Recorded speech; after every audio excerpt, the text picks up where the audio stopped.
Salut à tous.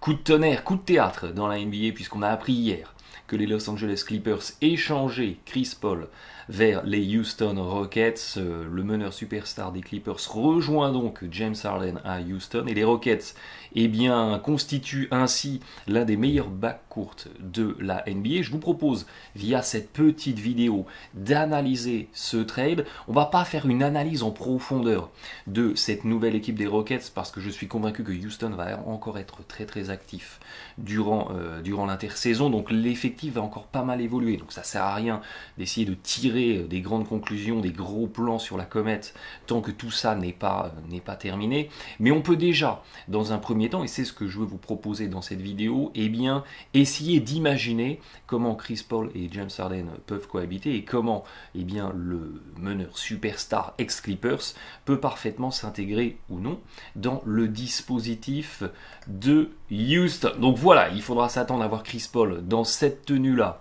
la saison prochaine. Alors, la genèse de cette arrivée de Chris Paul à Houston, elle prend sa source dans la volonté de Chris Paul de quitter les Clippers. Il avait annoncé à l'encadrement de l'équipe de Los Angeles, de l'équipe des Clippers, qu'il voulait signer à Houston.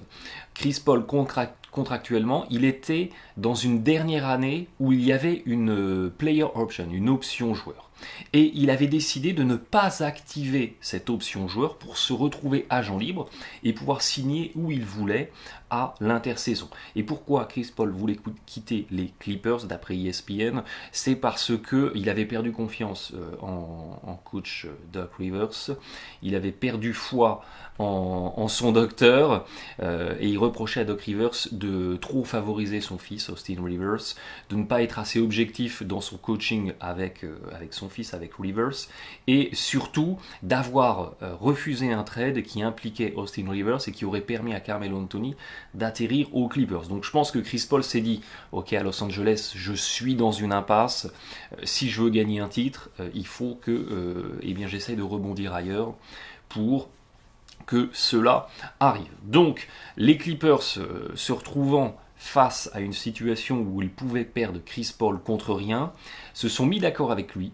Chris Paul a choisi de opt-in, c'est-à-dire d'activer finalement, changeons d'avis si vous voulez, d'activer sa dernière année optionnelle, ce qui a permis aux Clippers de monter un trade et de récupérer donc contre Chris Paul, Beverly, Decker, Lou Williams, Montrezl Harrell pour ce qui est des joueurs principaux et un tour de draft. Donc les Clippers ils récupèrent plein de role players, plein de joueurs de complément, pas de joueurs de calibre superstar, mais au moins ils ne perdent pas Chris Paul contre rien. Et chose qui est aussi très importante, ça n'était pas un geste complètement désintéressé de la part de Chris Paul que de prévenir son ancien club, même si c'est pro, même si c'est classe, ça permet à Chris Paul d'arriver dans une équipe des Rockets qui va pouvoir lui proposer une prolongation de contrat, et quand l'équipe dans laquelle vous jouez, donc là on va considérer que Chris Paul joue aux Rockets,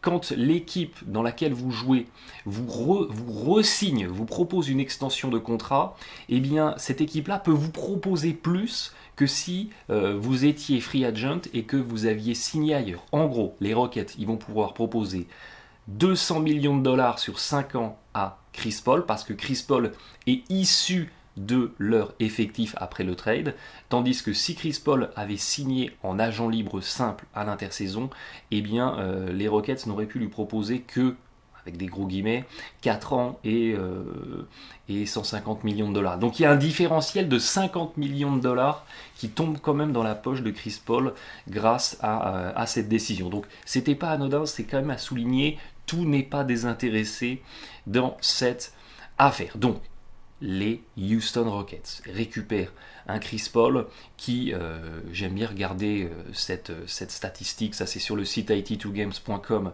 qui a un simple rating à plus 15,6, donc qui est un joueur avec un impact énorme, donc il récupère effectivement l'un des joueurs les plus impactants de la NBA, sans doute l'un des meilleurs meneurs de la NBA actuellement, meneur classique, donc on va dire d'abord dans le playmaking et ensuite dans le scoring. Donc évidemment, très bonne pioche pour les Rockets qui en contrepartie lâchent, je vous le disais, pas de joueurs majeurs, même si Beverly était intéressant, même si Montrezl Harrell était vraiment pas mal, il était en train de se développer, ça devenait un joueur d'impact, mais globalement, deal évidemment gagnant pour les Rockets. Et puis Chris Paul, regardez la shooting chart, la répartition des tirs de Chris Paul, il apporte énormément d'efficacité à 3 points, notamment ici, on va dire quasiment dans l'axe panier-panier, où il a une réussite à 3 points très au-dessus de la moyenne NBA, et puis il apporte aussi toute une constellation de capacités à sanctionner à mi-distance. Alors, c'est pas dans le fonds de commerce des Rockets, mais c'est une arme en plus que Chris Paul pourra apporter à cette équipe de Houston. Vous voyez que les Rockets, on parle beaucoup des Rockets, du bombardement à 3 points, du shoot de loin, mais vous voyez que c'est pas une équipe qui est extraordinairement à droite à 3 points. Ils misent beaucoup sur la quantité au détriment de la qualité. Et Chris Paul peut apporter un petit peu de qualité dans cette attaque de Houston qui est très très binaire, on en avait déjà parlé, c'est soit des lay-ups, soit du 3 points. Maintenant, la question que tout le monde se pose, que vous m'avez posée, que je me suis posée à moi-même, bien entendu, c'est légitime. Est-ce que Chris Paul et James Harden vont pouvoir cohabiter? Parce que les deux, sur la saison passée, ont beaucoup évolué balle en main. Est-ce qu'un ballon pour les deux, ça va être suffisant? Eh bien, vous allez voir que, bien entendu, que ça va marcher. Ne vous inquiétez pas. Ne vous inquiétez pas là-dessus. James Harden, il sort effectivement d'une saison où il aurait pu être désigné MVP. Il est sur le podium du titre de MVP avec pratiquement 30 points par match, 11 passes décisives, 8 rebonds en 36 minutes, à 44% de réussite au tir, 35% à 3 points. La principale différence, finalement, dans le rendement de James Harden par rapport aux saisons précédentes, on va dire aux 2 dernières saisons, donc 2016 et 2015, c'est l'explosion de son volume de passes décisives et l'explosion de son volume de rebond. Alors l'explosion du volume de rebond s'explique très simplement. Les Rockets ont joué beaucoup plus vite, donc ils ont multiplié le nombre de possessions, donc multiplié le nombre de tirs qu'ils tentaient, donc forcément il y a eu plus de tirs manqués, donc plus de rebonds disponibles. Donc plus de rebonds disponibles, donc j'en attrape plus, donc ma moyenne de rebonds augmente. On est encore dans une explication quantitative. Et pour ce qui est de l'explosion du volume de passes décisives, eh bien ça c'était une volonté de Mike D'Antoni. Parce que Mike D'Antoni est parti d'un constat très très simple. Mon fonctionnement en attaque, c'est jouer vite, scorer en transition, ou bien sur attaque placée, fixer pour ressortir sur des tireurs à 3 points. Sauf que quand il est arrivé aux Rockets, il n'y avait aucun meneur suffisamment dangereux en attaque dans l'effectif pour être en capacité de fixer, c'est-à-dire focaliser la défense sur lui pour ressortir sur des tireurs à 3 points.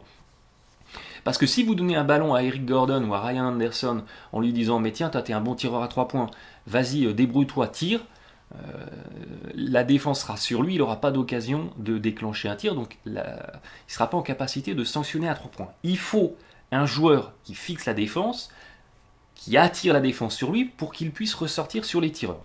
Et s'il dit aucun meneur dans l'effectif ne peut le faire, je vais demander à James Harden de le faire, qui est un meneur, qui est un arrière à la base, un shooting guard, un numéro 2, mais qui a de très bonnes qualités de dribble, une très bonne vision de jeu, et qui va être en capacité d'accomplir cette mission.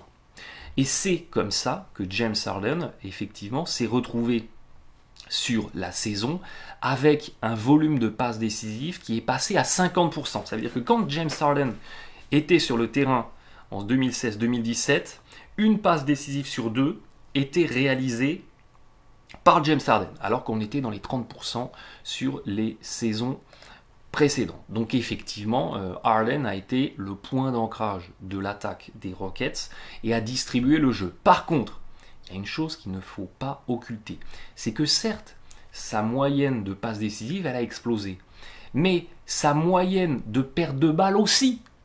Et quand vous comparez passes décisives par rapport à ballons perdus, eh bien, on a ce qu'on appelle un assist turnover ratio qui est inférieur à 2. Vous divisez 11,2 par 5,7 et vous êtes vous obtenez un chiffre qui est inférieur à 2. Et quand vous avez un assist turnover ratio inférieur à 2, c'est très faible. C'est relativement moyen pour la NBA, notamment pour un meneur. Donc, Harden, on était toujours dans la même logique côté Rockets. Il était dans une démarche quantitative, ça distribuait des passes décisives, mais il y avait aussi beaucoup de déchets. Et ça, eh bien, ça avait tendance à tirer un petit peu vers le bas le rendement et l'efficacité de l'équipe et de James Harden, ce qui n'a pas empêché les Rockets d'avoir une attaque absolument prolifique. Donc ça, il ne faut absolument pas l'occulter. Et d'un autre côté, regardez, si vous regardez les win shares, donc c'est une stat avancée qui vous donne un petit peu, vraiment pour faire simple, la capacité d'un joueur à faire gagner son équipe. Eh bien, vous voyez que sur cette année, Harden était à 15, mais c'était finalement moins que ce que les Rockets avaient pu avoir il y a 2 ans, ce que Harden avait pu apporter aux Rockets il y a 2 ans, où il était à 16 et où il était dans un registre plus conventionnel, avec d'abord du scoring et après de la création. Donc on ne peut pas considérer que le fait d'avoir utilisé Harden cette année en super meneur, scoreur, créateur, ça aura permis aux Rockets d'aller exploser, d'aller crever le plafond. Houston a fait une très belle saison, le rendement a été là, mais globalement, si vous regardez le PER, donc c'est le rendement d'efficacité de James Harden, il est à 27. C'est très très très bien, mais c'est finalement relativement peu. Enfin, c'est une augmentation relativement peu marquée par rapport aux 26,7 qu'il avait en 2015 quand il était dans un registre plus conventionnel. Donc le fait d'avoir utilisé Harden en meneur, de lui avoir donné plein de ballons et de l'avoir mis en chef d'orchestre de l'équipe, ça a permis à Houston de gagner, incontestablement. Mais ça n'a pas permis à Harden d'exploser en efficacité et dans son rendement sur le terrain, d'apporter beaucoup plus de victoires que précédemment. Donc pourquoi je vous dis ça? Parce que l'arrivée de Chris Paul va replacer James Harden dans le registre qui était le sien précédemment, où effectivement il avait beaucoup moins le ballon en main et où effectivement il avait un volume de création de passes décisives aux alentours des 30%, ce qui est plus ou moins sa moyenne en saison. Donc Harden va pouvoir se reconcentrer sur ce qui est la base de son fonds de commerce, le scoring, et il va laisser à Chris Paul le playmaking, la création. Et Chris Paul, attention, son ratio de passes décisives ballon perdu, il est pratiquement à 4. Donc il est 2 fois plus efficace que James Harden pour ce qui est de la conduite de balle, de la rigueur avec le ballon. Et ça, évidemment, ça va augmenter l'efficacité de cette attaque des Rockets qui était déjà absolument prolifique. Et puis, voyez, n'oubliez pas que cette saison, les Rockets ont fait 55 victoires, 27 défaites. C'est très très bien, c'est beaucoup mieux que la saison passée. Mais ça reste moins bien que ce que l'équipe avait pu faire par exemple il y a 2 ans quand il y avait encore à l'époque Dwight Howard mais pas Eric Gordon, pas Ryan Anderson. Donc voilà, on ne peut pas considérer que le fait d'avoir utilisé Harden en meneur a permis à l'équipe d'atteindre 65 victoires et de faire une finale NBA. Ça a permis à l'équipe de bien tourner, mais comme je vous le disais, ça a généré beaucoup de déchets qui, effectivement, dans une vision globale, ont un petit peu terni le rendement de cette équipe de Houston. Et puis, autre chose qui est très très très intéressante. Je vous le disais, Chris Paul va donc retrouver un rôle de chef d'orchestre à la tête de cette équipe des Rockets et Harden va être un petit peu plus dans un registre de scoreur où il va exister un petit peu plus sans ballon. Et quand vous regardez les statistiques, voyez que James Harden il tourne à 44% de réussite et que pratiquement un tir sur 2 tenté par Harden et un tir à 3 points. Donc c'est un joueur qui utilise énormément le tir à 3 points. Dans un cas sur 2, je déclenche au-delà de la ligne. Et quand vous regardez la répartition de ces types de tirs, eh bien vous vous rendez compte que la moitié des tirs tentés par James Harden la saison passée étaient des pull-ups. Les pull-ups c'est quoi? C'est je suis en train de dribbler et je déclenche en sortie de dribble. Et sur ces pull-ups, eh bien, il n'est qu'à 35% de réussite, 47% au tir, au tir extrapolé, au tir réel. Tandis qu'à contrario, sur le catch and shoot, donc le catch and shoot, c'est quoi? C'est il y a un coéquipier qui est en train de dribbler, il fixe la défense, il ressort sur moi et je tire sans avoir posé le dribble. Eh bien, il le faisait assez peu, 13%. Mais sur les 13% de fois où il faisait des catch and shoot, il était à pratiquement 40% de réussite et 58% au tir réel. Donc, quand James Harden avait beaucoup le ballon en main et faisait beaucoup de pull-up, eh bien quelque part, il était moins efficace que quand d'autres coéquipiers créaient pour lui. Et c'est exactement ce que Chris Paul va apporter à cette équipe des Rockets. Il va apporter à Harden beaucoup plus de séquences en catch and shoot et notamment à 3 points. Et ça va permettre à Harden d'être plus efficace en attaque.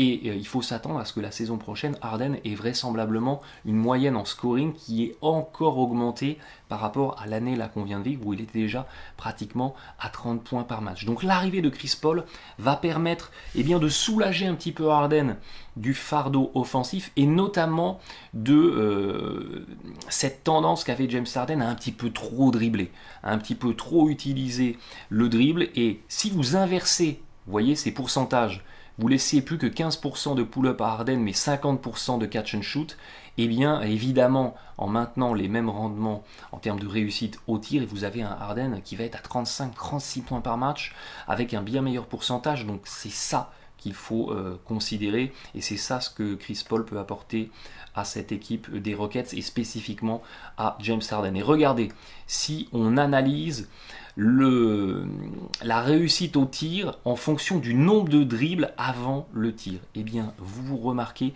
que plus finalement on avance dans le nombre de dribbles, plus le pourcentage baisse et c'est quand Harden finalement dribble le moins qu'il est le plus efficace. Regardez, si vous regardez le pourcentage au tir efficace, quand il n'y a pas de dribble, donc on est dans la réception tir, Harden est à 60%, quand il fait un dribble ça passe à 53%, il fait 2 dribbles ça passe à 44%, et puis après, effectivement quand il recommence à dribbler beaucoup, le pourcentage remonte un petit peu, mais en gros, ce qu'il faut considérer par rapport à cette statistique, c'est que moins James Harden dribble avant son tir, plus il est efficace en réussite. Donc on retrouve effectivement la même statistique que ce qu'on avait vu tout à l'heure. Plus de catch and shoot, moins de pull-up, moins de dribble, plus d'efficacité et un James Harden qui est plus efficace et dans son sillage des Rockets qui sont plus efficaces. Et puis si on regarde les play types, donc c'est les catégories de séquences de tir, là on est sur le spot-up, donc c'est les tirs de champ. C'est quelque chose que James Harden a fait assez peu sur la saison passée. En moyenne, seulement 5% du temps, James Harden était dans des séquences en spot-up. C'est très très peu. Et c'est d'autant plus dommage que, regardez, il a un indice de 91 sur ses tirs de champ avec en moyenne 1,20 points par possession. Donc, ce que James Harden fait très très bien, avec une très belle efficacité, eh bien, il le faisait assez peu, finalement, la saison passée. Il faisait, à contrario, beaucoup de choses qui étaient relativement peu efficaces, ou en tout cas d'une efficacité moindre en attaque. Et évidemment, l'arrivée de Chris Paul va permettre à James Harden de se reconcentrer sur ces compartiments qu'il avait un petit peu délaissés, parce qu'il avait beaucoup le ballon en main et qu'il devait tout faire. Si on regarde le pick and roll porteur de balle, vous voyez que James Harden a fait 40% du temps dans ses séquences d'attaque du pick and roll quand il était porteur de balle, avec une très belle efficacité, 92 en percentile, indice 92, ça veut dire que il n'y a que 8% des joueurs NBA qui étaient plus efficaces que lui dans le pick and roll porteur de balle, et à contrario, 92% de la NBA étaient moins efficaces que lui dans le pick and roll porteur de balle.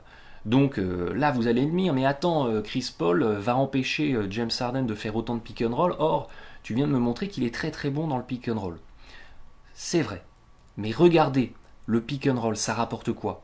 Ça rapporte en moyenne 1,01 points par possession.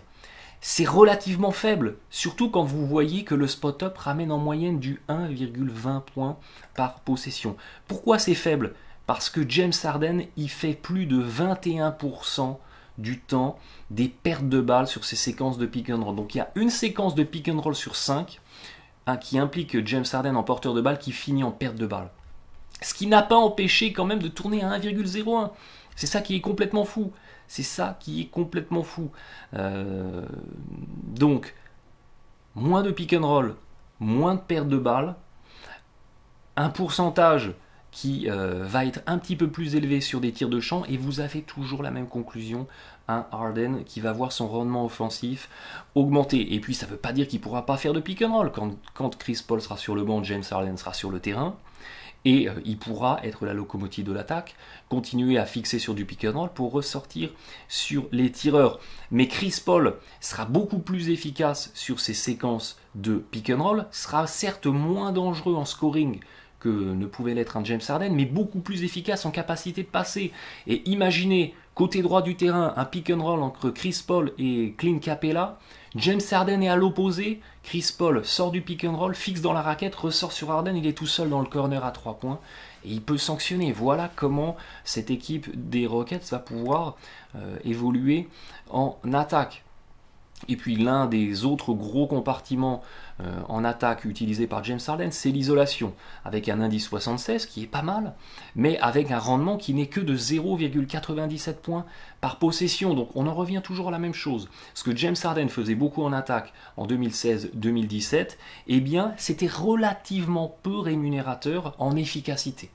Dans le volume, dans l'ensemble de ce que Harden tentait, eh bien, il arrivait à trouver effectivement un rendement qui lui permettait de mettre 30 points par match, mais n'oubliez pas qu'il était à moins de 45% de réussite et à pratiquement 6 ballons perdus par match. Donc c'est beaucoup, c'est beaucoup. Donc diminuer ce qui est peu rémunérateur, augmenter ce qui est effectivement rémunérateur, efficace quand vous êtes sur le terrain, eh bien c'est ce que Chris Paul va permettre à James Harden, et ça c'est du tout bon, ça c'est vraiment du tout bon. Et regardez, si on regarde les cuts, les démarquages vers le cercle sans ballon, les backdoors si vous voulez, eh bien sur la saison passée, James Harden ne le faisait que 1% du temps, c'est absolument ridicule, c'est absolument ridicule.